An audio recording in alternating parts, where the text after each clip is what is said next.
Hola, hola, buenos días, buenos días. Bueno, una semana más de Pregonando Ideas por la Cultura del Pueblo, semana 32 eh, del año 2025, programa 32. A pesar de las circunstancias, ya estoy de vuelta en Panamá. Después les cuento más, pero estoy en casa y este programa que lo teníamos postergado con el compañero amigo Richard Morales. Y mira.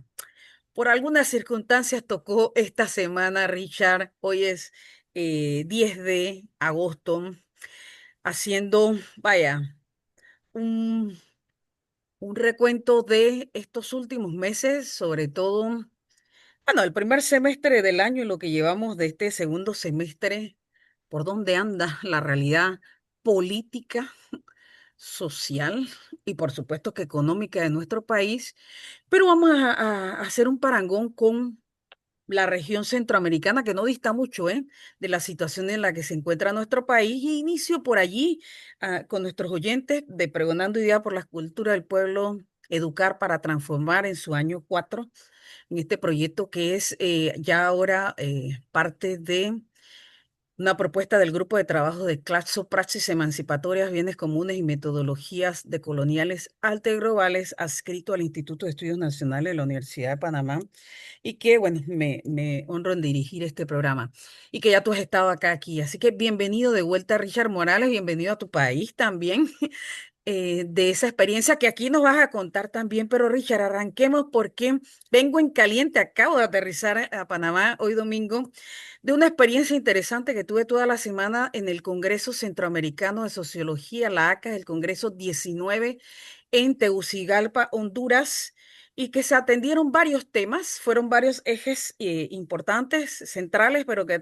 hubo sus ejes, entre ellos, por supuesto, el tema ambiental, el medio ambiente, el cambio climático.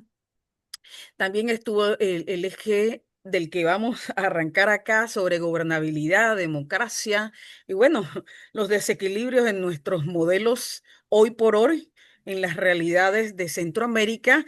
Y vimos también como eje importante, hombre, por dónde andan las situaciones en la academia, en las universidades de nuestra región centroamericana. Entonces, mira, arranco por realmente iniciar esta conversa, Richard, porque me vine con muchas reflexiones en la cabeza del Congreso sobre el retorno de los autoritarismos en la región centroamericana, que ya no es solo Nicaragua, que ya no es solo El Salvador, que ahora es claramente identificada en la realidad democrática de Panamá, y que pareciera que se vislumbrara quizás con otros matices como lo plantearon allí compañeras y compañeros en el caso de Costa Rica. Y luego, pues por supuesto, los guatemaltecos y las guatemaltecas también señalan sus propias realidades, al igual que bueno, el caso de Honduras, digamos, muy sui generis en este momento en particular. Y arranco por preguntarte, Richard, eh, estos fenómenos de autoritarismo y esa erosión del modelo democrático que veníamos experimentando en Centroamérica después de las dictaduras de la vuelta a la democracia del 90 para acá, y en el caso concreto de Panamá, evidentemente, como todo fenómeno, tiene multifactores. Pero ¿cuáles apuntarías tú que son los factores, digamos, de mayor peso para que hoy Panamá se encuentra en esta situación? Bienvenido, Richard. Gracias, Rebeca, por la invitación. Un gusto estar aquí nuevamente y poder compartir contigo y todos los que están sintonizando el programa. Eh, Sin duda, este viraje autoritario que estamos viendo en la región, que estamos viendo en Panamá, pudiéramos hablar de una regresión autoritaria que se está dando en la región. Y pudiéramos apuntar, yo creo que pudiéramos apuntar a primero unas causas un poco más abstractas o generales de las razones por las cuales emergen los autoritarismos, y después pudiéramos ir a unas concretas, ¿no? Que tienen que ver un poco con la coyuntura que estamos viviendo actualmente en la región, el país y el mundo. Las abstractas tendrían que ver con el hecho de que es claro que la región o Latinoamérica en general había estado experimentando un avance progresivo en cuanto a reconocimiento, consolidación de determinados derechos, determinadas libertades que eran conquistas populares. Esas conquistas populares a la vez chocaban con el intento de imponer lo que podemos llamar el modelo neoliberal o el neoliberalismo.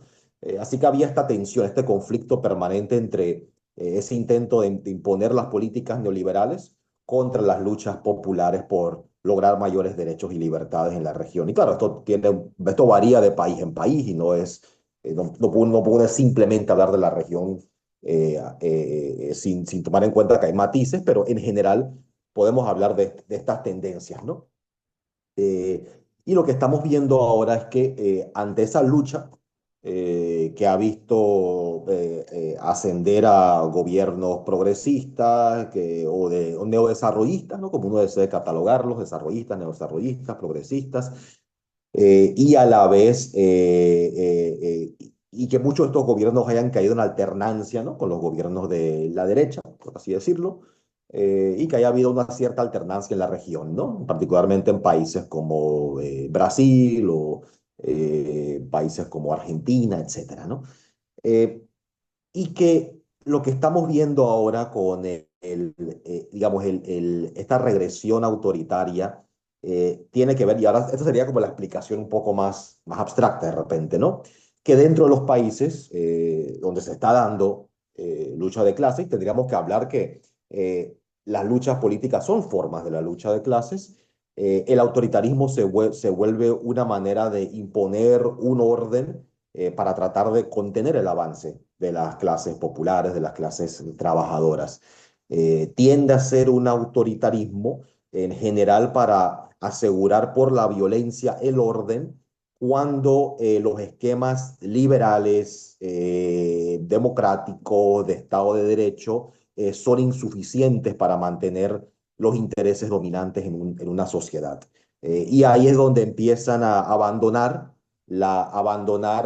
cualquier tipo de lealtad o pretensión democrática de reconocimiento del derecho y simplemente apelan a la discrecionalidad, a la violencia, a la represión, a la persecución. Y es una manera de asegurar esos intereses dominantes. Y claro, y esta especie de regresión autoritaria ha tomado diferentes formas históricamente. Por ejemplo, generalmente dentro de las discusiones teóricas se le reconoce a veces, entra la discusión esta del bonapartismo, ¿no?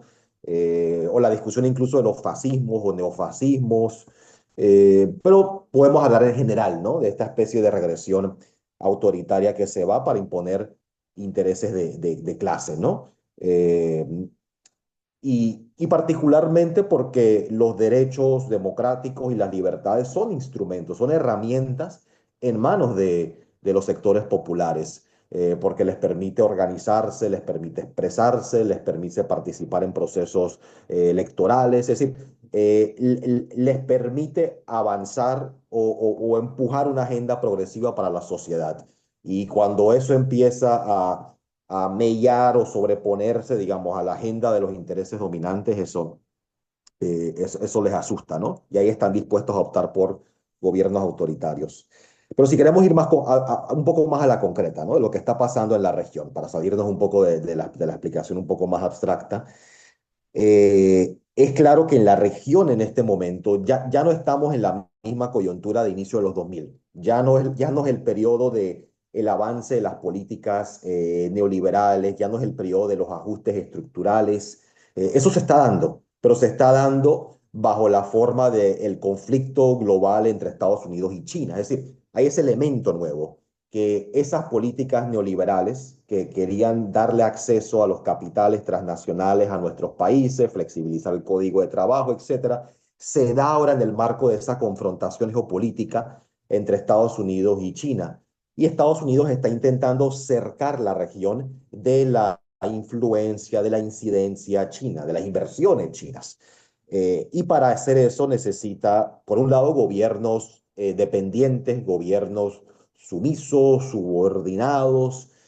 Así que este autoritarismo también entra en función de asegurar por la fuerza que los intereses específicos de Estados Unidos en este momento se cumplan, porque para Estados Unidos Latinoamérica siempre ha sido su patio trasero, pero el Caribe y Centroamérica ha sido particularmente su mare nostrum, ¿no? Su área de influencia decisiva. Y ahí ha tenido la mayor presencia histórica, ¿no? En cuanto a invasiones, en cuanto a gobiernos títeres. Y claro, lo estamos viendo ahora mismo en Panamá. Panamá cumple un papel estratégico dentro de la región del Caribe, dentro de la región centroamericana, en la medida que le sirve de plataforma de proyección regional.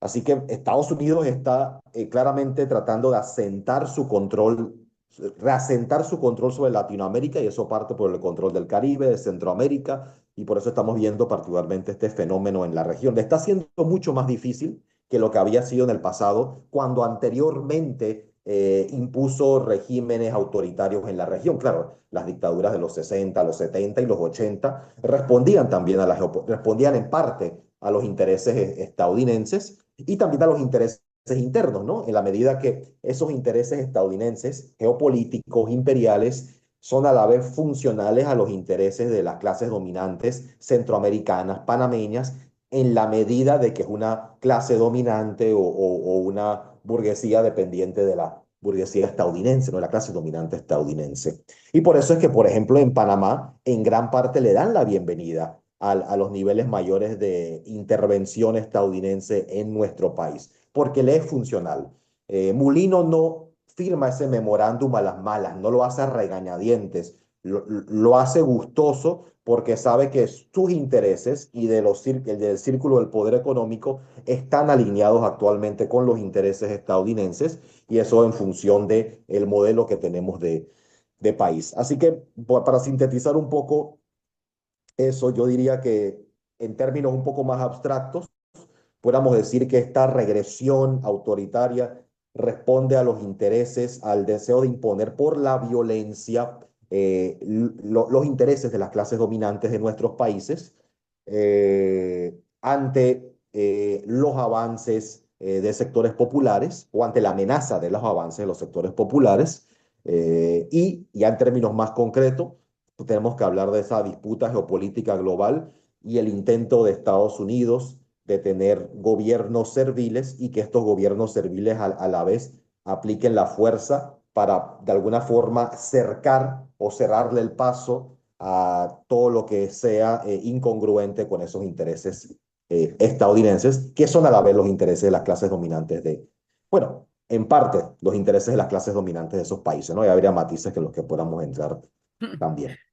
Sí, mira, claro, lo has descrito muy bien, Richard, pero como nada es blanco y negro, nuestra región siempre ha sido muy matizada justamente por el tema del intervencionismo de los Estados Unidos en la autodeterminación de los pueblos de la América Latina y pues más concretamente de Centroamérica, pero como bien lo dijiste tú al inicio de tu intervención, vaya, Centroamérica no dista de lo que está pasando mucho más al sur, por ejemplo, con otros autoritarismos que tienen, digamos, características un tanto distintas a las nuestras, pero dándole ahora, ya lo estuvimos viendo ahorita desde un plano, si se quiere, político y si se quiere, digo, político-económico y si se quiere de alguna manera ideológico, pero espérate, vamos a ver lo social y que toca Rebeca un se... poco más lo Ah, que a nosotros nos interesa.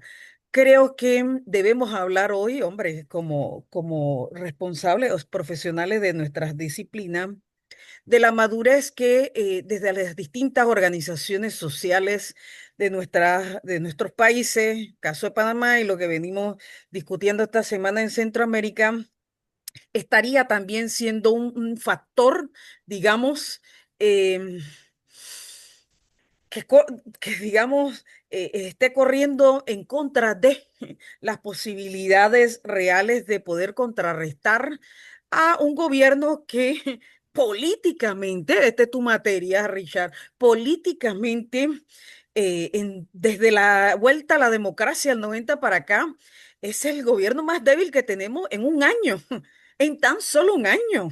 Creo que si llega a 10, 15%, tú haces una encuesta, oye, eso es lo que sale. Y vaya, la pregunta que nos tenemos que hacer, eh, eh, muy científicamente, es cuáles serán los elementos que permiten que este autoritarismo de un gobierno tan débil puede tener estos niveles de realmente efectividad, si se quiere decir, o dominación de las expresiones sociales en nuestro país. Eh, ¿A qué debemos apuntar, Richard, en este momento? Voy a hacer como la misma El abogado del operación. diablo. Eh, Esto, sí, de hablar críticamente del país, porque sí, es una aparente paradoja lo que dicen, ¿no? El gobierno más débil post invasión, claramente estos niveles de aceptación bajísimos de un dígito, un gobierno que a la vez no tiene el respaldo firme de un partido, sino que tiene que No tiene negociar permanentemente, plataforma, no entendemos. no tiene plataforma, tiene un apoyo empresarial firme, pero eso no se expresa necesariamente en organizaciones per se, ¿no? En partidos o masas, ¿no?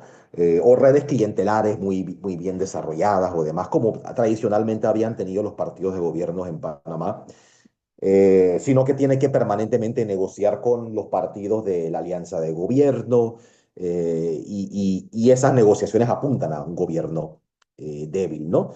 Y claro, y el hecho de que el gobierno tenga que depender de la violencia, de la represión, del uso de los aparatos represivos del Estado o de la discrecionalidad en la aplicación de la justicia, eso nos habla de un gobierno débil que lo compensa con violencia, un gobierno fuerte, digamos, con una base social consolidada, no requiere depender tanto de la violencia porque tiene suficientes apoyos, ¿no? Pero claro, pero la pregunta vendría, ¿qué lo sostiene, no? ¿Qué está sosteniendo a este gobierno? Y yo creo que ahí sí sería adecuado hablar de que el hecho de que reconozcamos que Panamá y su modelo se encuentra en una situación de crisis, se manifiesta de diferentes formas, pero generalmente tanto el Estado como otras organizaciones políticas y sociales les cuesta cada vez más regular o participar efectivamente en los conflictos en la sociedad o en los procesos de la sociedad. Por ejemplo, es un Estado que le cuesta representar adecuadamente a su sociedad, no la representa. Y por eso tiene que improvisar nuevos espacios de diálogo, de mediación, de clientelismo, etcétera, ¿no?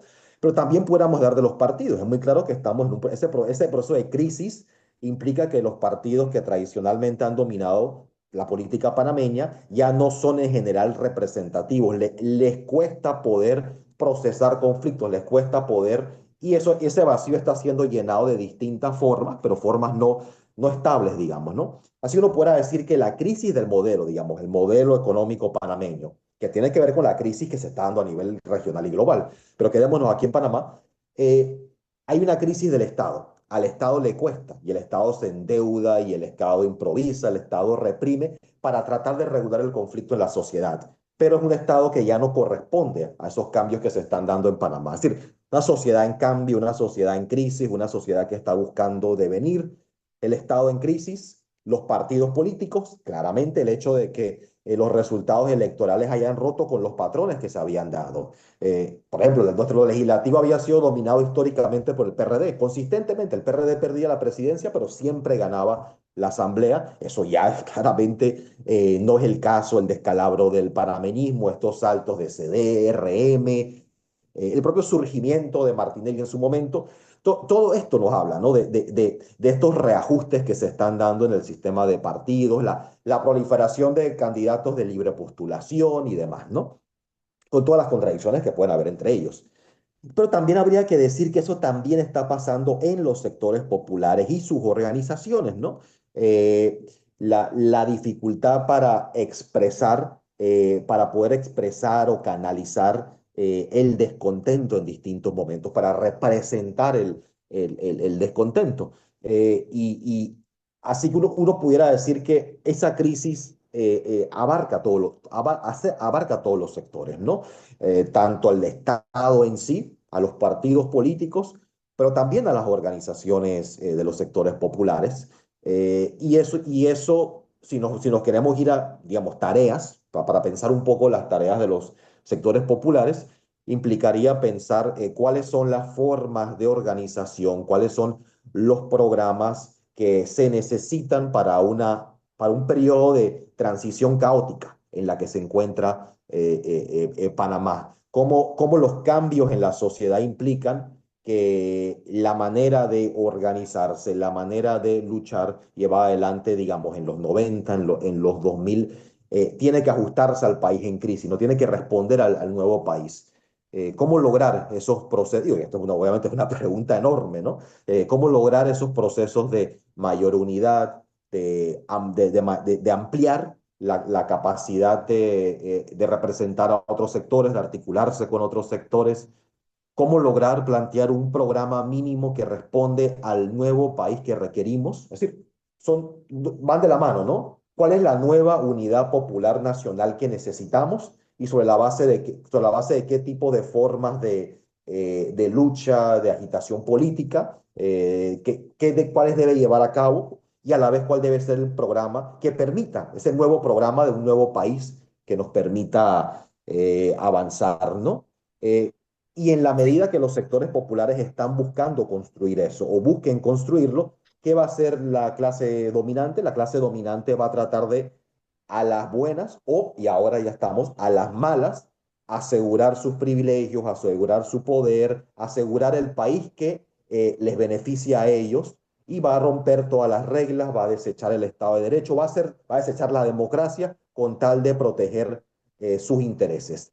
Así que ellos se van uniendo y podemos ver esa unidad en torno al apoyo que recibe Mulino en temas como la Ley 462 del Seguro Social.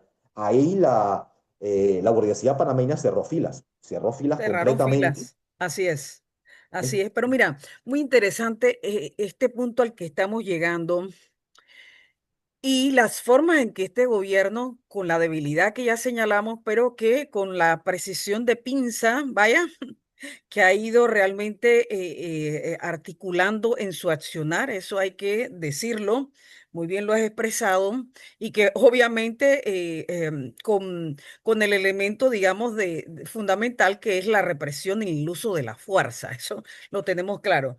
Pero en paralelo, la deslegitimación no solo de el movimiento social, sino como bien lo planteas tú, de instituciones como por ejemplo los partidos políticos que ya venían deslegitimados de su andar, de su trayectoria, de su accionar y que se probó en mayo del año 2024 en la última elección. Vaya, la verdad que terminaron de zanjarle el hoyo. Este gobierno en un año ha terminado de hundirlo en el hueco donde quedaron en mayo del 2024. La verdad que yo no sé, algunos dirían si nos hacen falta ahora como para hacer. No, no, no. No nos hacen ninguna falta. Los partidos políticos son realmente parte del problema estructural que como sociedad hoy tenemos. Eso lo tenemos claro, gente como tú y como yo, Richard, y que sin duda entre las miles de tareas que tenemos que hacer para reconstruir a la sociedad están que los partidos políticos hagan, además de una mea culpa, realmente una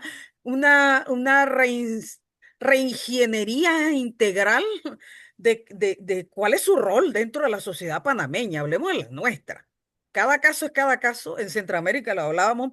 Y en ese sentido, de esto que tú estás hablando, porque antes de ir al tema de la geopolítica, que para allá vamos en la siguiente parte, porque hay que entender a Panamá en el contexto de hoy, ¿eh? ¿Vale? Y que ello era, que la gente no lo tiene claro, pero era independientemente de quién ganara la elección en los Estados Unidos en enero de este año, la realidad geopolítica ya se venía marcando en el mundo entero y esa lucha por el control hegemónico y la concepción del mundo unipolar simplemente ya estaba andando antes de la elección de enero de este año en los Estados Unidos, no importa quién ganara.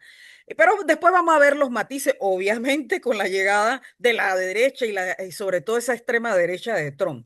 Pero antes de ir a ese punto, y que sí me interesa profundizar un poco más con esto de la deslegitimación de aquellas instituciones que la verdad han sido parte y han contribuido a socavar la democracia y toda la institucionalidad de nuestro país, que son los partidos políticos, por ejemplo.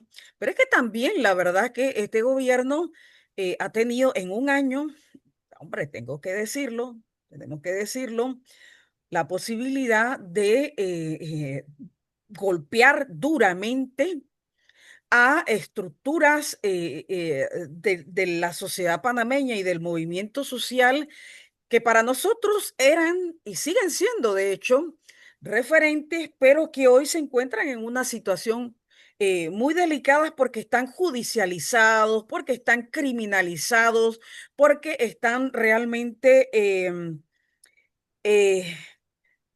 demonizados también, si se puede utilizar el término, reprimidos absolutamente en su andar, a tal extremo que no le permiten la utilización, por ejemplo, de sus cuentas bancarias, una cosa irracional en estos tiempos, en el siglo XXI, que las organizaciones en el mundo, entendido en una realidad democrática, no puedan hacer uso de sus fondos bajo el pretexto, cualquier pretexto que haya inventado esto de gobierno, todos los pretextos son absolutamente contrarios a derecho, contrario a principio, contrario al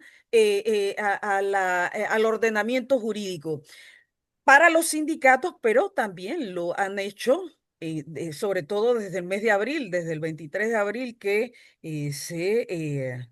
sobre todo el movimiento magisterial, se fue a una huelga, o imagínate, una institución tan importante como el derecho a la huelga, este gobierno se atreve a deslegitimar ese derecho. Entonces, estamos hablando realmente, Richard, de un gobierno que está frontalmente, frontal y abiertamente atentando contra todo el ordenamiento jurídico, no solamente contra lo que establece la Constitución, sino lo que establecen cada una de nuestras leyes. Entonces, la pregunta que nos hacemos frente a ese escenario, Richard, ¿cómo accionar del otro lado? En el caso del movimiento social, a mí no me interesa lo que le pase a los partidos políticos.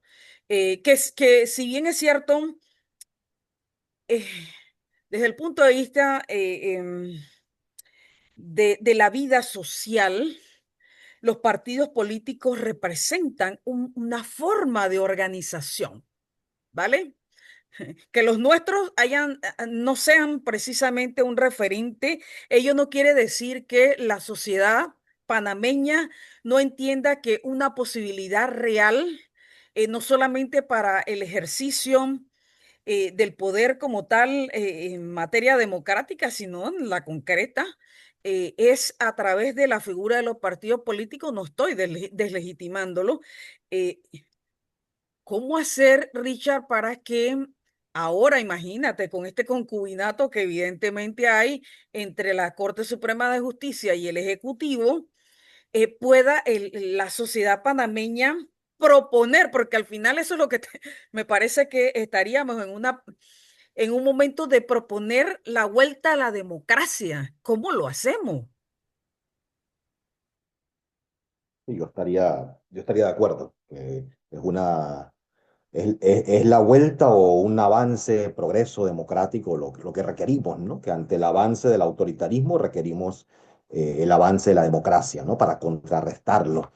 Luchar por recuperar, defender y conquistar nuevos derechos y libertades democráticas, ¿no? Que le den mayor poder de participación a las masas en el gobierno, en la conducción de la sociedad. Ese debe ser nuestro norte, ¿no? Y la recuperación o la conquista, también digo conquista porque recuperación implicaría que lo tuvimos en algún momento, pero la conquista de un Estado de Derecho que verdaderamente le reconozca los derechos, las libertades, el poder a las mayorías y que esto no sea simplemente el privilegio una pequeña minoría, o esa aplicación desigual, asimétrica de las leyes, donde se aplican con dureza sobre las mayorías, pero con la minoría privilegiada queda por encima de la ley, que es lo que históricamente había pasado aquí.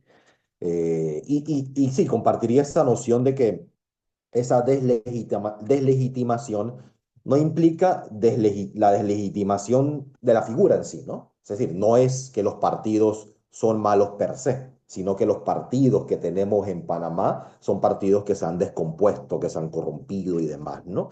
Y la sociedad reconoce eso, es decir, la sociedad reconoce esa descomposición de los partidos políticos y eso se ve en las distintas encuestas de opinión que se hacen, de manera anecdótica incluso. Y podemos ver la descomposición de los partidos políticos, los podemos ver también en los medios de comunicación. Por ejemplo, es una novedad aquí que a los medios de comunicación, particularmente los más grandes, sean rechazados en las protestas, en la calle, que la gente no quiera ver ahí a figuras que representen alguno de los grandes medios, ¿no? Así que esa deslegitimación abarca también a otros entes. Abarca también, por ejemplo, la propia figura de Estados Unidos, ¿no? Ahí nos metemos un poco en geopolítica, pero la reputación de Estados Unidos nunca ha estado tan baja en Panamá como ahora. Posiblemente, con excepción del periodo de la invasión, pero los niveles de descrédito de Estados Unidos en este momento son increíbles, particularmente por el comportamiento arrogante, por el comportamiento altanero del embajador, de Trump, etcétera, ¿no? Y claro, y la imposición de las medidas intervencionistas. Y el legislativo, claro, lo que, por ejemplo, habían ciertos niveles uno pudiera decir, de optimismo o expectativa en determinados sectores, en la medida que gran parte de la Asamblea tiene ahora diputados de libre postulación, no de los partidos desacreditados, pero es muy claro que rápidamente la gente se ha dado cuenta que el problema es más hondo que eso, ¿no? Y que no es suficiente simplemente elegir a una persona que es de libre postulación o independiente o como sea, porque la dinámica de la Asamblea ha cambiado muy poco, si hiciera algo, ¿no? Y Ahora, claro, a ver, sí, iba a decir solamente que también la diferencia con los movimientos sociales o el sector popular es que es el sector que sí enfrenta una ofensiva de parte del gobierno en cuanto a propaganda y en cuanto a coerción legal, judicial, represiva. Es decir, que la situación en la que se encuentran los sectores populares, entre esos los sindicatos, particularmente el SUNTRAS, pero también las organizaciones docentes, el movimiento estudiantil, también responde a esa ofensiva, ¿no? El gobierno está intentando destruir la reputación a la vez que está intentando descabezar y desarmar los que han sido las organizaciones más combativas. Así que también ahí habría que sí, hacer esa distinción, digamos, claro. entre los partidos y los sectores populares. Los sectores populares están enfrentando una ofensiva Oye, una inusitada ofensiva del país, brutal, ¿no? brutal.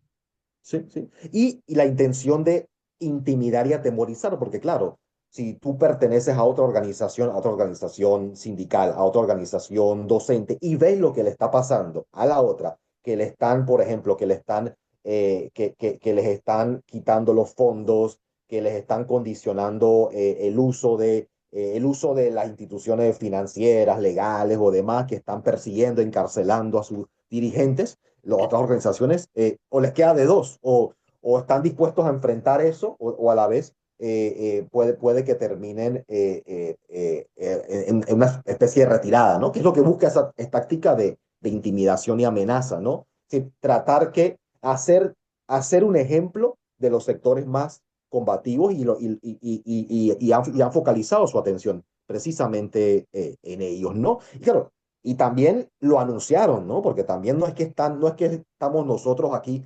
interpretando esto entre las medidas. El gobierno abiertamente ha dicho que iba a querer reducir a su mínima expresión al Suntrax y que iba a acabar con otras organizaciones, docentes y demás, a los que les ha llamado de todo, ¿no?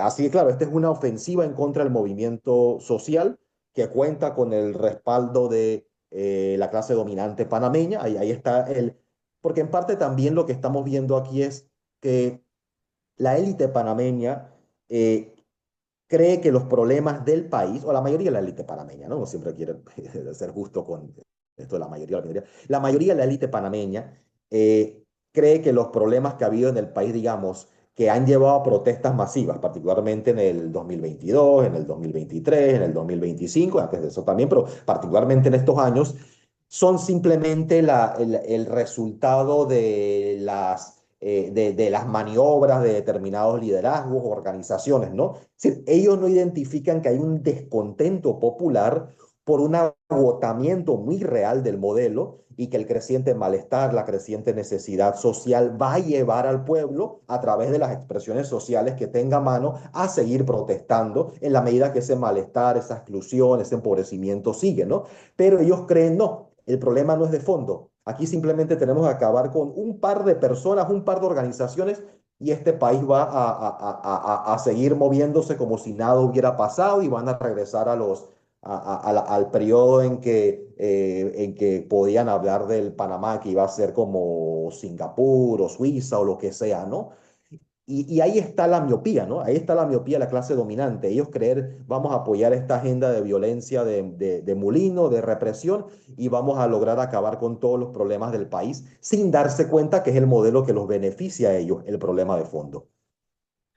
Total, total de acuerdo contigo. Y la verdad es que, por ejemplo, mira, un chico como Juan Diego Vázquez, que pues tenemos un referente de él, bueno, el que todos conocemos, eh, supo en su momento, hay que darle crédito a quien lo tiene, pues, supo ver en su momento que en la elección del año pasado, la elección última, estaban las condiciones dadas para generar la posibilidad de una bancada y de asumir, por ejemplo, espacios en gobiernos locales y ahí está el resultado, que quizás por distintas circunstancias, ¿eh? No convenimos en otros espacios y concretamente, tengo que decirlo formalmente, en los espacios del movimiento social, esa misma mirada. Creo que el 2024 nos dio una lección porque había un agotamiento, era claro el agotamiento de la sociedad y debimos haber considerado ya, ahora debemos evaluar cómo vamos a dar el camino, porque todo es un proceso, no van a creer que 3 meses antes del 29 usted va a proponer nada, usted lo tiene que proponer desde ya. Pero lo que sea, en el 24 sí estaban las condiciones y ahí está. Se pudieron arrebatar a los partidos políticos tradicionales gobiernos locales que parecían impensables, como por ejemplo la alcaldía de Colón. La alcaldía de Colón, cuando se pensaba que iba a estar en manos de un independiente y otras alcaldías, buenas juntas comunales y por supuesto una bancada en la asamblea que dirán lo que quieran, pero 19 o 18 representantes no es cualquier cosa. No es cualquier cosa. Entonces, creo que coincido contigo en que las condiciones de desgaste de la clase política tradicional, de los partidos políticos, del discurso electorero y también del control hegemónico que tenían los sectores empresariales de nuestro país a nivel de bases en nuestra sociedad, se probó en mayo del año pasado que realmente ya no es el que tuvieron desde el 90 hasta la fecha. Eso le queda claro y por eso el tema de imponer sí o sí con la represión, lo que sea que tengan que imponer de aquí hasta que termine este periodo, lo tiene claro el señor Mulino.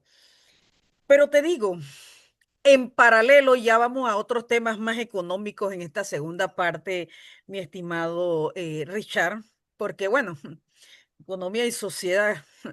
En esta parte, entender la visión que tiene el gobierno empresarial de Molino frente a la plataforma de la economía panameña de comercio, de servicio, eh, que está ahora evidentemente mucho más entregada y más sometida al interés de la política y la geopolítica de los Estados Unidos.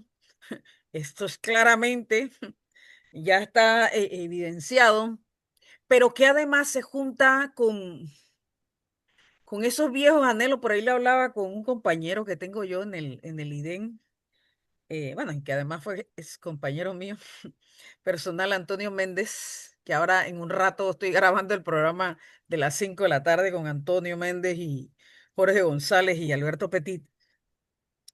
Mira, realmente se están planteando una modificación de la plataforma, por ejemplo, energética del país, que no lo estamos mirando, pero que sí lo tienen pensado, ¿eh? Se están planteando, por ejemplo, una modificación a las formas en las que habría estado llevándose la administración del Canal de Panamá desde la reversión hasta la fecha. También se están planteando, por ejemplo, la reducción del Estado y sobre todo en ámbitos de, por ejemplo, el sector primario de la economía, cerrando el BDA y otras instancias del sector primario, que no es poca cosa tampoco. Y por allí otro factor que vemos es la concentración de la plataforma financiera en manos de la banca privada, intentando reducir, por ejemplo, ese accionar que tiene más de medio siglo, por ejemplo, una institución de la familia panameña como la Caja de Ahorro, y parece que también le va a tocar el Banco Nacional. O sea, realmente se están pensando, como dice Toño, la implementación de viejos, viejísimos anhelos, ¿va? De gente que sí son neofascistas, vaya, que sí están conectados con el neoliberalismo de una visual libertaria, ¿va? En donde quieren reducir el Estado a la mínima y ellos controlar absolutamente toda la economía panameña, pero de una manera entregada a las necesidades de los Estados Unidos, porque al final son es un sector de lo más recalcitrante pro-yanqui que tiene la oligarquía panameña. Entonces, vaya, no nos estamos enfrentando a menor cosa en materia ya socio política, sino económica con este gobierno del presidente Molino. Y aquí va mi primera pregunta esta última parte del programa, Richard. Más allá de los quereres de ellos, de sus anhelos del siglo XIX, de un país que sirva de plataforma para servicios, para sus riquezas, y no importa si son un apéndice del imperialismo estadounidense, más allá de ese sueño, la realidad imperante del mundo es otra. Y es que estamos en un momento en el que no solamente los BRICS, que no se inventaron ayer ni antes de ayer, es un proceso, un proyecto que viene en proceso de hace más de una década y que ya está realmente muy instaurado en el mundo, en la geopolítica y el mundo entero, el sur global, incluso en el norte.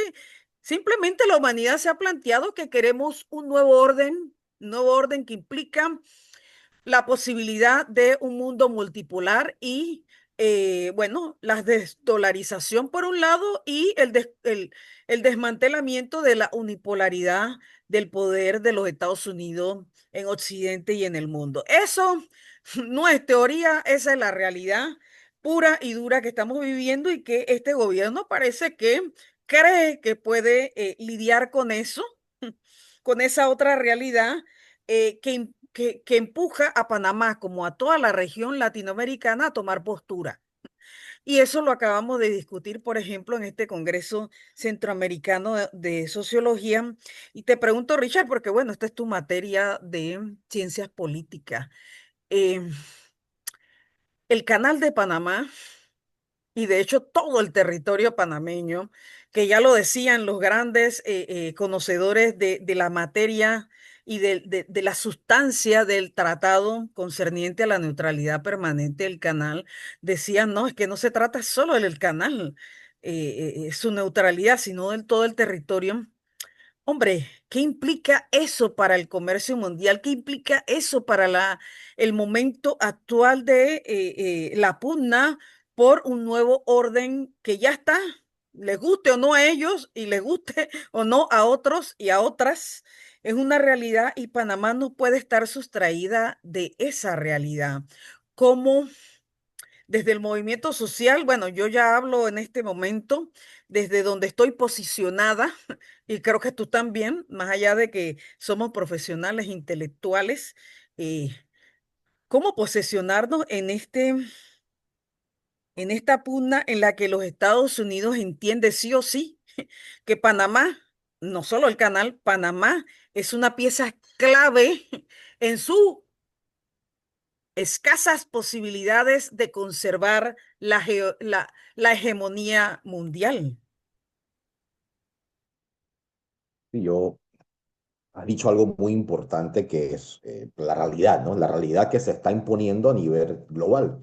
Y el surgimiento y fortalecimiento de los BRICS nos habla de la estructuración del orden mundial. Y es un orden mundial donde el sur global está ascendiendo, las antiguas colonias se están convirtiendo en potencias económicas con capacidad de proyección política y ese antiguo orden unipolar dominado por Estados Unidos y sus satélites europeos, Japón, etcétera, está decayendo. Y está decayendo a razón simplemente de una realidad económica que está cambiando. Ya no tienen el mismo dominio del mercado mundial que tenían antes. Y esto implica, y este ascenso del sur global, que se expresa a través de organizaciones como los BRICS, implica que países como Panamá naturalmente iban a empezar a insertarse dentro de ese nuevo orden mundial que se está recomponiendo o esa nueva división internacional del trabajo, ¿no? Y esto implica que la infraestructura panameña de transporte, de energía, al igual que los sectores de industria, de comercio que se iban desarrollando, iban a responder a esa nueva realidad. Es decir, la idea de que la economía panameña va reduciendo su dependencia a Estados Unidos y empieza a abrirse y articularse con el resto del mundo en la medida el resto del mundo va desarrollándose también. Es decir, esa era la dinámica propia de Panamá, de Centroamérica y el resto del mundo. De la misma forma, por ejemplo, que para la gran parte de Sudamérica, China ya es el principal socio comercial, ¿no? Eso no es por una decisión política china con con el gobierno de Exacto. Argentina o de Brasil y Colombia, es la realidad económica, ¿no? En función del mercado, en función de la capacidad productiva Pero y este demás. gobierno va contracorriente. Sí, yo creo que esa es la clave, que esa, digamos que la misma forma que a lo interno de Panamá están usando la violencia para imponer una agenda, esos viejos anhelos, ¿no? Que, de los que hablaba Toño, ese proyecto histórico que implica en el momento actual reforma de la Caja del Seguro Social, implica reforma al sistema educativo, implica reforma al Código Laboral, es decir, tienen todos estos proyectos que quieren llevar adelante y buscan imponerlos por la violencia. Y de la misma forma, mantener o reducir nuevamente a Panamá, una especie de protectorado estadounidense en pleno siglo XXI, en plena recomposición del mundo y ascenso de los BRICS, de lo que nos habla es de ese usar la violencia para mantener a Panamá en ese lugar, para evitar que siga el curso que responda a los intereses del país, porque eso respondería a los intereses del país, a los intereses del sur global, que Panamá pueda insertarse en estos distintos procesos, en esta recomposición que se está dando del mundo. Así que, y a eso responde, por ejemplo, los acuerdos militares que ha ido firmando Panamá con Estados Unidos, la mayor presencia tanto diplomática como militar estadounidense, eh, el intento de evitar presencia china o inversión china en Panamá, están tratando de asegurar políticamente o geopolíticamente lo que no pueden ya asegurar económicamente porque es contrario a los intereses del país, ¿no? Y podemos amarrar eso con los proyectos que tienen de los que mencionabas, Rebeca, sobre transporte, sobre energía, sobre corredores secos, sobre nueva forma de administración del canal, los nuevos puertos, porque el país transitista o esa esa formación nacional transitista o modelo transitista lo que representa internacionalmente es la dependencia a Estados Unidos, es decir, es el modelo de país subordinado a Estados Unidos.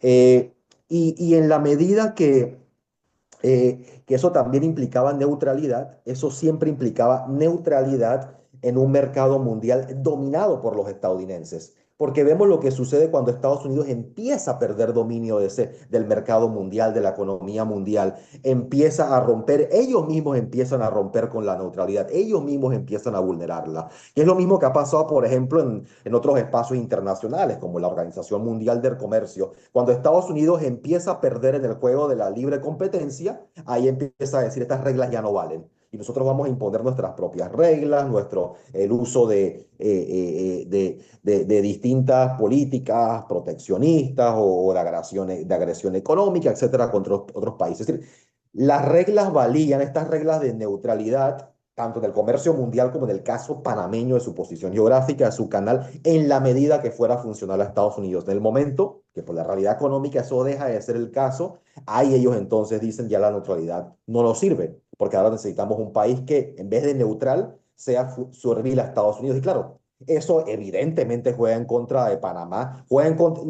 No hay nadie dentro de Panamá que pudiera identificar, bueno, hay gente que lo identifica como algo beneficioso. Un país, porque de la misma forma que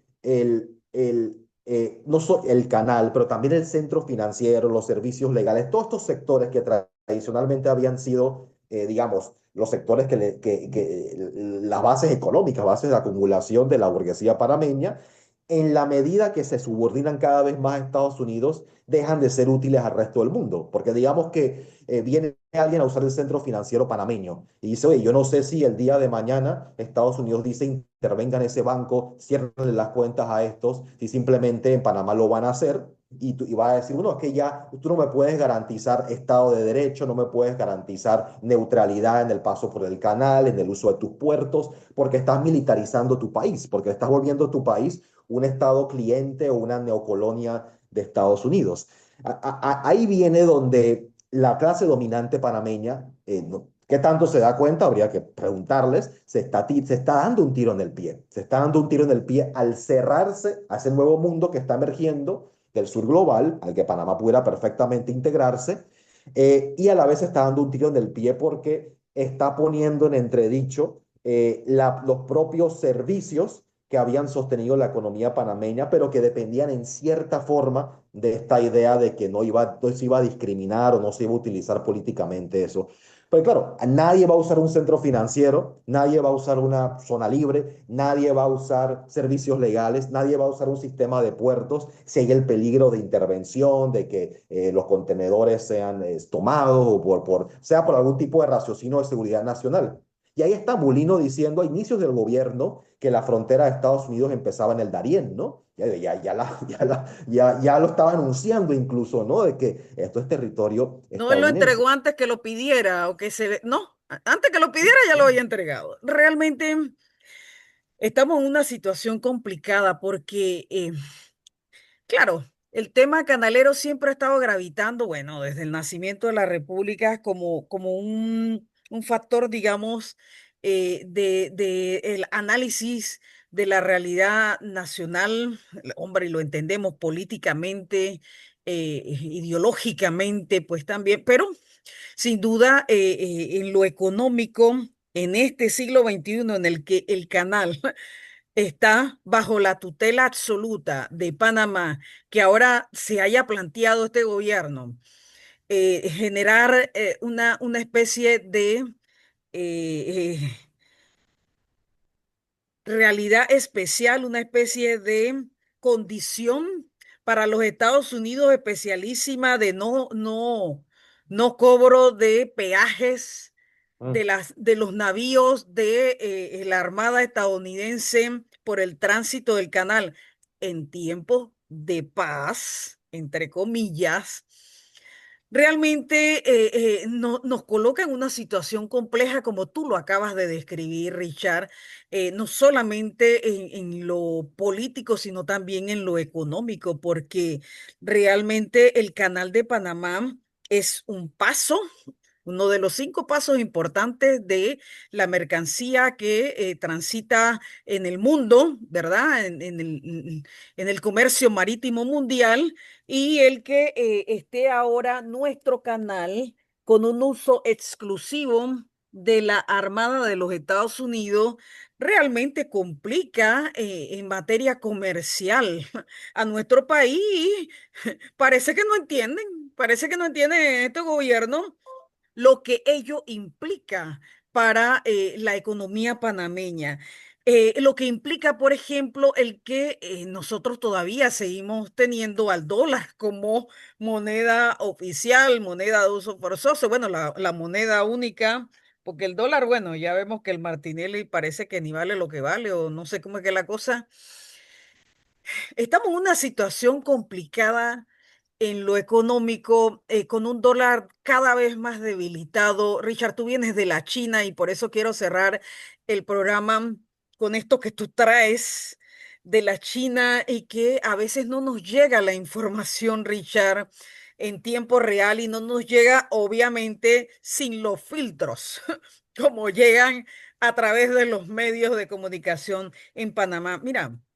La crisis del dólar es realmente terrible, terrible en materia económica y el que el país, nuestro país, como el caso de El Salvador que acaba de pasar por allá, no se estén planteando realmente una, bueno, no sé si utilizar el nombre porque está tan prostituido, pero como para que lo entendamos sin hacer referencia a esa institución una concertación nacional de todos los sectores para eh, hacer el análisis de la situación del país frente a la geopolítica global, que sí, que tengo que decirlo, en principio en materia económica, porque estamos en graves problemas con la situación que tiene hoy el dólar y que en algún momento, cuando pase lo que tenga que pasar, no estaremos como tan bien librados como pasó con la crisis del 2008. Yo creo que esta vez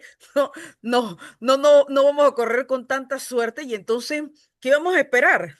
A que ocurra y no estar preparados. Creo que más allá del gobierno, y esto es una propuesta y necesito que nos des elementos, Richard, porque tú vienes de China.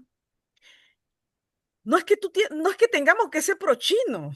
Nadie tiene que ser pro-chino.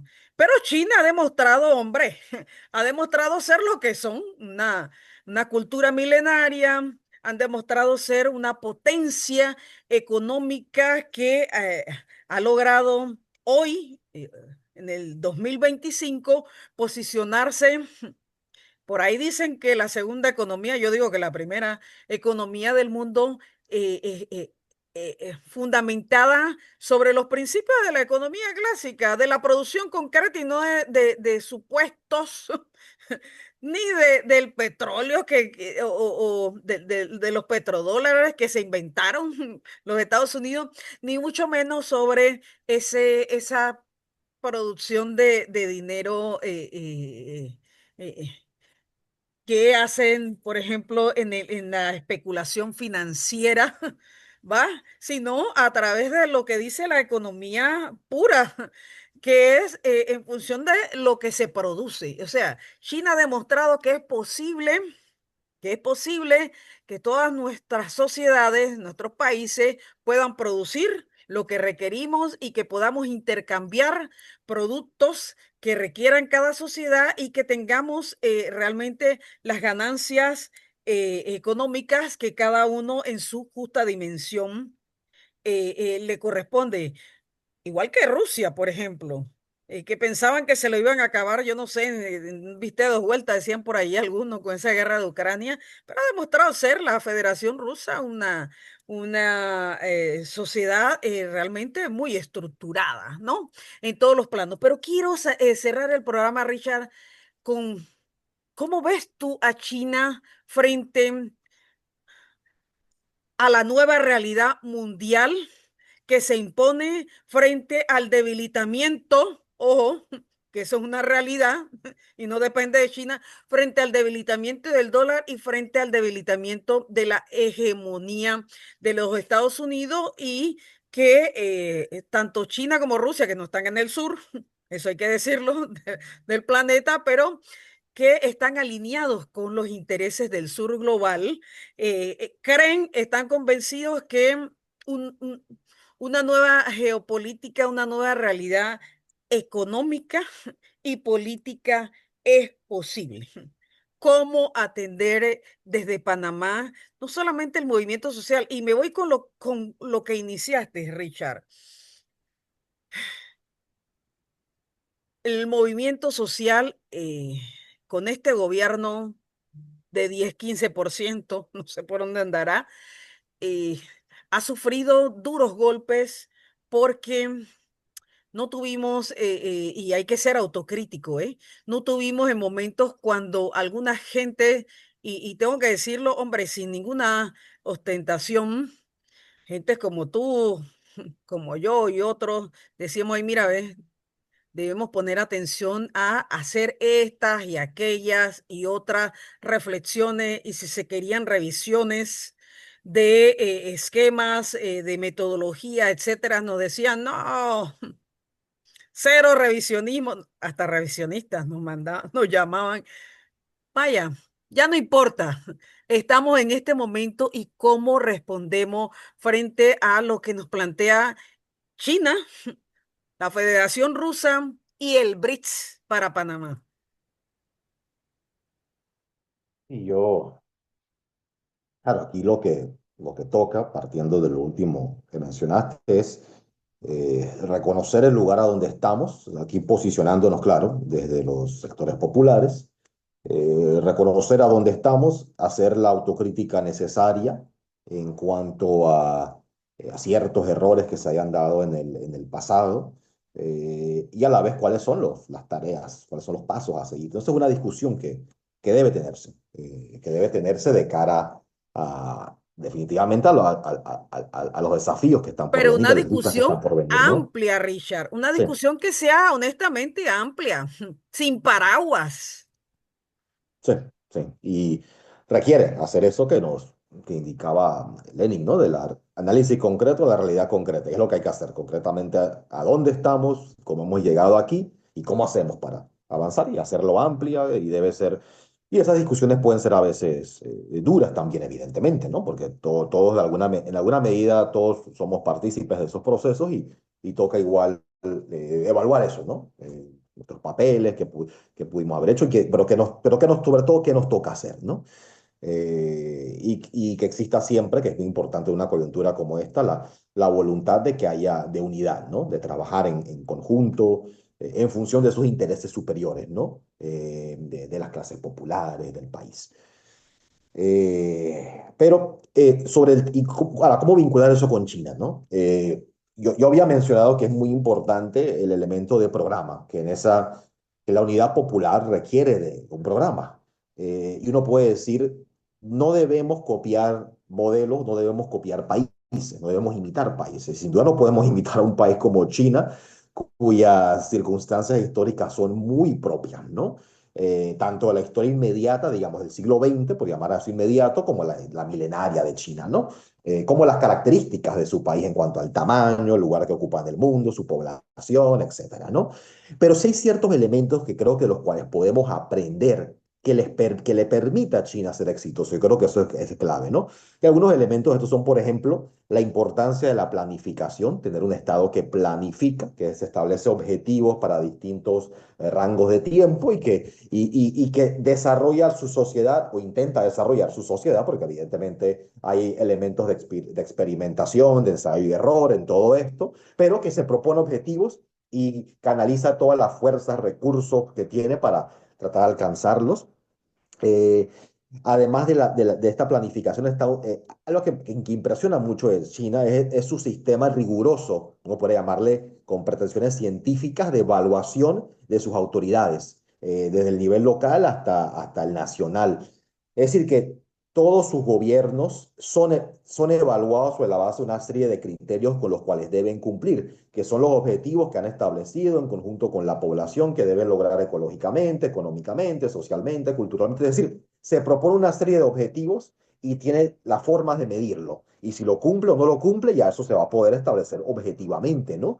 Y eso les permite a ellos ser, eso permite que los gobernantes que ellos llegan a tener sean probados en el terreno y a la vez ellos pueden ir corrigiendo donde están los errores, a donde hay problemas, porque se dan cuenta, oye, no estamos logrando cumplir los objetivos, aquí sí los estamos logrando, qué funcionó aquí, qué no funcionó acá, ¿no? Hay como una lógica de estar dispuesto a experimentar, estar dispuesto a ser también muy pragmáticos en determinados elementos, ¿no? No, y y Como analizar resultados, ¿no?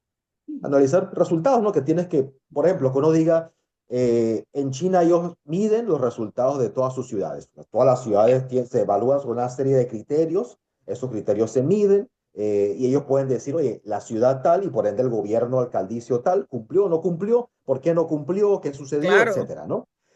Pero, por ejemplo, si aquí uno dice, oye, el municipio de Panamá, Colón, cualquiera, ¿cumplió? No, digo, quedamos en lo anecdótico, en la propaganda, no hay una forma objetiva de determinar eso, ¿no? De repente se reelige la figura que estaba ahí y uno dice, bueno, ¿significa que cumplió? Simplemente que fue muy clientelar o que compró mucha publicidad. Es decir, no necesariamente hay una ligazón entre los resultados, el desempeño de los gobiernos locales o gobierno nacional con la forma como son recompensadas sus autoridades, ¿no?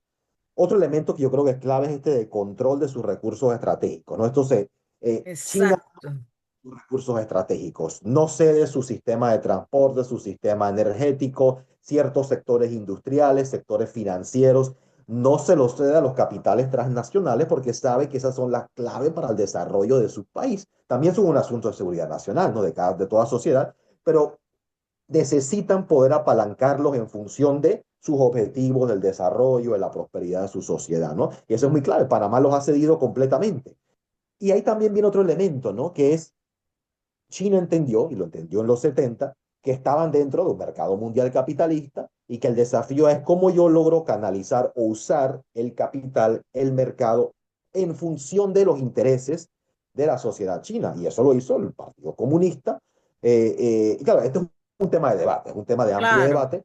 Es decir, cómo usa el mercado, cómo subordina el mercado a los imperativos estratégicos del partido y de su sociedad. Y eso logró que, sea, que no sea el capital o el mercado el que está dominando tu sociedad, sino que tú lo estás canalizando hacia la dirección que tú quieres, que para China sería el desarrollo de las fuerzas productivas. Es decir, cómo usa el capital o el mercado para desarrollar sus fuerzas productivas. Por ejemplo, China estableció zonas económicas especiales, sí, pero esas zonas económicas especiales, a cambio de que se establezcan ahí empresas estadounidenses, europeas, les pedía transferencia tecnológica. Oye, yo quiero la tecnología que ustedes están trayendo. Está bien, se van a establecer condiciones favorables, pero yo quiero la tecnología porque el día de mañana yo mismo voy a desarrollar estas industrias, no voy a quedar perpetuamente subordinado a ti. Aquí Eh, tenemos zonas a cambio de nada. De nada. son sí, a cambio de nada. No hay una visión estratégica, ¿no? Esta visión. Ahora, claro, y esto no implica para nada que estas distintas políticas sean necesariamente replicables en todo país o que no hayan tenido errores y problemas. Yo creo que eh, ese elemento de pragmatismo, de rectificación, de ensayo y error está ahí, de experimentación, está ahí en el proceso chino.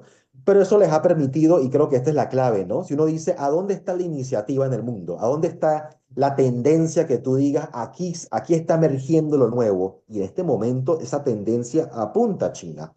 Y Estados Unidos lo sabe, y ahí viene la desesperación. Sabe que está perdiendo, si es que ya no perdió, ese lugar de primacía en el mundo, ¿no? Eh, y ahí, qué le corresponde por algunos elementos así rápidos sobre Panamá? ¿Qué corresponde hacer aquí? ¿Corresponde subordinarnos a China? No, ese no es el planteamiento. ¿Corresponde imitar a China? No, corresponde aprender de lo que ellos han hecho, que ha resultado, ahí ya hemos hablado de algunos elementos, y corresponde plantearnos cómo puede Panamá y Latinoamérica integrarse de una forma más favorable a sí mismos y al mundo, ¿no? Y ahí viene la importancia, por ejemplo, de la integración latinoamericana, que no es simplemente una bandera, digamos, no es una bandera romántica que nos debe llevar a un pasado que pudo ser, no, es una necesidad integrarnos. Si no tenemos mayor integración económica y política, vamos a terminar en medio de conflictos políticos sin poder intervenir de ninguna forma en ellos, sin ninguna posibilidad de tener palabra o de tener incidencia en lo que suceda en el mundo. Y ahí viene lo que debe ser ese reenfoque de Panamá, para pasar del Panamá transitista subordinado a los estadounidenses a ese Panamá anfictiónico que juega un papel de integración con Latinoamérica y a la vez de Latinoamérica con el sur global y el mundo. Por ahí debería apuntar, No, digamos, y deberíamos nuestro. estar encaminados a eso. Tenemos la oportunidad, a pesar de las circunstancias, realmente tenemos la gran oportunidad y estamos obligados, Richard, gente como tu persona y otros y otras muchos, a entender el momento en el que estamos. El próximo año se conmemoran los 200 años del Congreso Anfictiónico y tendremos la oportunidad desde Panamá, para la Aviala y para el sur global, la posibilidad de generar esta sinergia, de generar estos planteamientos de reconocimiento, estos planteamientos, nos guste o no, de rescate de esos valores democráticos que hoy por hoy son justos y necesarios, de libertades, de derechos. eh, en las formas de organización, no solamente en el mundo del trabajo, como el derecho a la huelga, la sindicación, sino que libertades como en el caso de las mujeres, a que se nos respete el avance que hemos tenido en las formas de reconocimientos y el cierre del Ministerio de la Mujer. No me puedo ir a este programa sin mencionarlo. Es con justamente va en contra de estos avances que como sociedad hemos tenido en Panamá, no solamente los feminismos y las mujeres, sino la sociedad misma panameña. Entonces, creo que debemos aprovechar este año, Richard, para planificar, como dices tú, hacen los chinos. Vaya, por supuesto, un año es nada, pero que nos puede servir como de punto de partida, digamos, este Congreso, estos 200 años del Congreso Anfictiónico, para plantearnos el rescate de los valores democráticos que hoy nos urgen frente al autoritarismo y el modelo de dictadura civil que se está instaurando con este gobierno actual, y también plantearnos frente a la defensa de la soberanía del canal y de todo el territorio y la embestida de la derecha estadounidense y bueno, la necesidad que tienen los Estados Unidos del control del territorio de Panamá en su hegemonía global. Plantearnos, como siempre, en la solicitud de solidaridad internacional, Richard. Tenemos que ir a la solidaridad internacional. ¿Estás de acuerdo? De acuerdo, la solidaridad internacional, el internacionalismo es vital en estos momentos críticos. Todas las formas en que los pueblos hermanos pueden apoyar a Panamá en esta situación crítica, a la vez implica la correspondencia, ¿no? La correspondiente apoyo a las causas de nuestros países, pero ahí está la solidaridad, que no es un principio transaccional, ¿no? Yo te apoyo, tú me apoyas, sino que esa solidaridad permanente con los pueblos, con que están Claro. sufriendo algún tipo de opresión, ¿no? Y eso lo podemos ver en la región, lo podemos ver internacionalmente. Llama la atención, por ejemplo, ¿no? En este preciso momento tocaría hablarlo, ¿no? De la posición cobarde, la posición del gobierno de Panamá con el genocidio de Israel en Gaza contra los palestinos, Sí, la situación de la República Saharaui, y sí, y dentro de Panamá, y ahí estoy de acuerdo contigo, ¿no? Con el tema de la democracia, porque no debe entenderse como una defensa de la democracia liberal, como una especie de fin en sí mismo, correcto. sino de lo democrático como la conquista de derechos para los pueblos, para las mujeres, para los hombres, y eso implica una sociedad que va avanzando, y porque esos derechos se convierten en instrumentos en manos de los pueblos, en manos de las clases dominadas. Y claro, y esa regresión autoritaria también lo implica en una regresión, por ejemplo, lo mencionabas en el tema de las mujeres, una regresión hacia formas cada vez más sexistas, machistas de organización de las instituciones, ¿no? Porque uno ve uno ve que ese autoritarismo viene acompañado de estas formas regresivas, neofascistas, de cómo tratar a la sociedad, ¿no? Y eso tiene que ver con, sí, el desmantelamiento en este caso, el Ministerio de la Mujer o todo lo que defiende los derechos de las mujeres, los derechos de las diversidades sexuales, los derechos de las minorías. Por ejemplo, el embate de este gobierno contra los pueblos indígenas, el maltrato contra los pueblos indígenas, Brutal. Dios, Así eh, es. tanto en los hechos, con la represión, como en el discurso, ¿no? El desprecio, el odio que hay hacia los indígenas, es una cosa Impresionante. espantosa, ¿no? Sí, es una lucha por la democratización de la sociedad, lo que implica una lucha por el empoderamiento del pueblo hacia su cada vez mayor liberación. Sí, mira, Richard, podríamos seguir 3 horas más. De hecho, tiene que haber una segunda y una tercera porque en un solo programa no se puede abarcar todo. Pero la verdad que interesante la reflexión, por lo menos para situarnos en este momento y en función de el acontecer. Te voy a citar para un próximo programa porque creo que de aquí a que termine el año. Tendremos que estar realmente planificando, me gustó eso, planificando nuevas, pero nuevísimas estrategias de trabajo para nuevas tareas, Richard. No nos queda de otra. Y me voy con una frase de Bolívar en función de esto que hablamos. Hay dos frases de Bolívar que atañen al Istmo de Panamá, ¿no? Pero hay una más famosa que la otra. Una dice, si el mundo hubiese de elegir su capital, el Istmo de Panamá sería señalado para ese augusto destino. Pero la frase más conocida de Bolívar frente a la importancia del Istmo es esta que les voy a mencionar.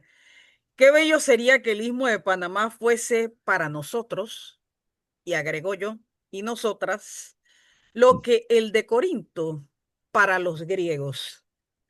Así es hoy. Panamá tendrá que ser considerada en esta nueva reflexión regional de nuestro continente, de nuestra Avia Yala.